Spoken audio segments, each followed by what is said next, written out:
네, 안녕하십니까. 민주당 대변인 황정아입니다. 첫 번째 브리핑 시작하겠습니다. 의료 대란이 없다니 고집불통 대통령 때문에 왜 국민께서 고통받아야 합니까? 대통령실 장상윤 사회수석이 추석 의료 대란이 없었다며 파렴치한 주장을 펼쳤습니다. 돈 없으면 응급실도 못 가는 나라를 만들어 놓고 의료체계가 개선되어 가는 계기라며 자화자찬하는 뻔뻔함에 입을 다물 수가 없습니다. 복지부 차관에 전화할 수 있으면 경증이라는 망발로 국민을 분노하게 만들더니 이걸로는 부족했습니까? 양수가 터진 임산부가 병원 75곳에서 이송을 거부당하고 6시간 만에 치료를 받고 손가락이 절단된 환자가 수술할 병원을 찾지 못해 90km 떨어진 병원으로 이송됐습니다. 복부에 30cm가량의 자상을 입은 환자는 병원 16곳에서 거절당했고 대동맥 파열 환자는 부산에서 서울까지 이송되기도 했습니다. 대통령실의 눈에는 이제 이 정도 수준의 응급실 뺑뺑이는 사건 수준도 아니라는 말입니까? 의료 대란에 책임지고 물러나야 마땅한 사람들이 오히려 목소리만 높이며 억지를 부리고 있으니 국민은 기가 막힐 뿐입니다. 국민의 생명과 안전을 담보로 의료계가 백기투항할 때까지 한치도 물러서지 않겠다는 게 윤석열 대통령의 대화 방식입니까? 의료체계가 붕괴되는 한이 있더라도 기어코 의료계를 굴복시키고야 말겠다는 고집불통 대통령의 오기가 놀랍습니다. 왜 국민이 고집불통 대통령 때문에 고통받아야 합니까? 대통령의 오만과 독선이 의정 갈등을 오직 국민만 고통받는 제로섬 게임으로 몰고 가고 있습니다. 대통령이 직접 국민 앞에 사죄하고 복지부 장 차관, 대통령실 사회수석 등 의료 대란 책임자부터 경질하는 것이 아집을 버리는 첫 단추입니다. 윤석열 대통령은 쓸데없는 고집과 불통을 버리고 국민의 생명을 지킬 책임을 돌아보길 강력히 촉구합니다. 두 번째 브리핑 시작하겠습니다. 검찰 수사가 향해야 할 곳은 퇴임한 대통령이 아니라 VIP 제로 김건희 여사입니다. 추석 명절에 임명장을 받은 심우정 신임 검찰총장이 취임사에서 치우침 없이 수사하겠다.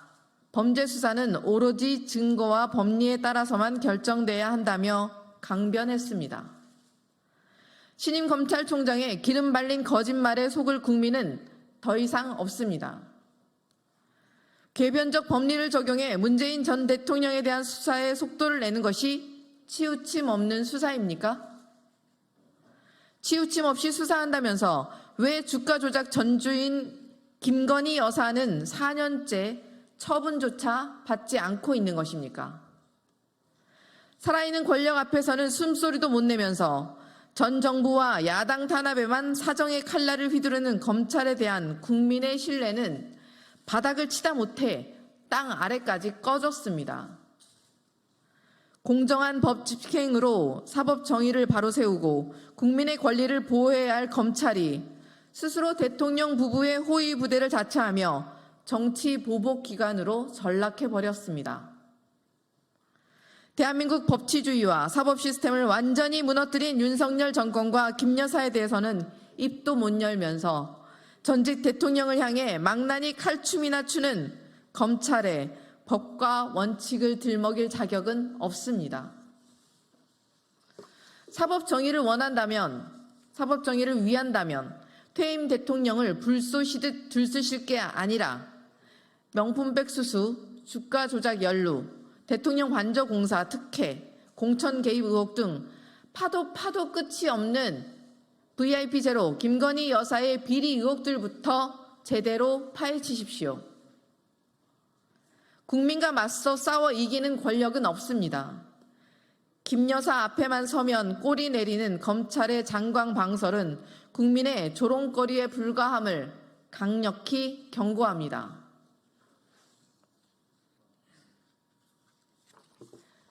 세 번째 브리핑 시작하겠습니다. 윤석열 정부는 부자 감세에 고통받는 국민이 보이지 않습니까? 윤석열 정부의 부자 감세에 5년간 284조 원의 세수가 증발한다고 합니다. 그리고 그 후과는 고스란히 민생 예산 삭감으로 이어지고 있습니다. 윤석열 대통령의 허황된 낙수 효과에 국민의 민생 고통은 깊어지고 있습니다. 부자들이 수백조 원의 혜택을 받는 동안 윤석열 대통령의 대선 공약이었던 65세 이상 대상 포진, 남아 HPV 백신 무료 접종은 무산되었습니다.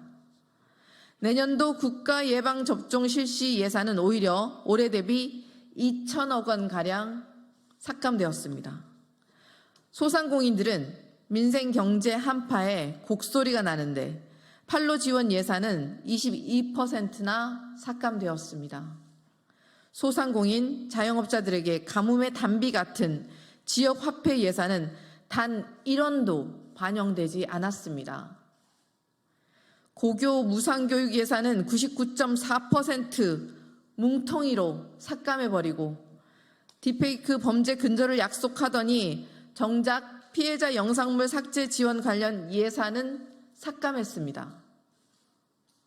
심지어 대통령이 직접 군부대를 찾아 장병들이 잘 먹어야 한다고 강조하더니 장병 급식비는 1천억 원이나 날려버렸습니다. 윤석열 정부는 부자 감세라는 허황된 이념에 경도되어 복지도, 민생도, 국방도 모두 무너뜨리려고 합니까? 그래놓고 윤석열 대통령 퇴임 후 사저 예산에는 전 정부 대비 2배 이상인 139억 원을 쏟아붓겠다니 기가 막힙니다. 국가 예산이 대통령 부부의 쌈짓돈입니까? 윤석열 정부의 무능한 재정 정책에 국민의 삶은 위기에 빠지고 대통령 부부의 삶만 좋아지고 있습니다. 더불어민주당은 국회 예산심사를 통해 국민의 먹고 사는 문제를 해결할 민생 예산을 만들겠습니다. 불효불급한 예산을 엄정하게 바로잡아 조금의 혈세도 허투루 쓰이지 않게 하겠습니다. 국민의 명령에 거꾸로만 가는 청개구리 정부가 끝까지 잘못된 길을 고집한다면 국민이 그 폭주를 직접 멈춰 세우실 것임을 강력히 경고합니다. 이상입니다.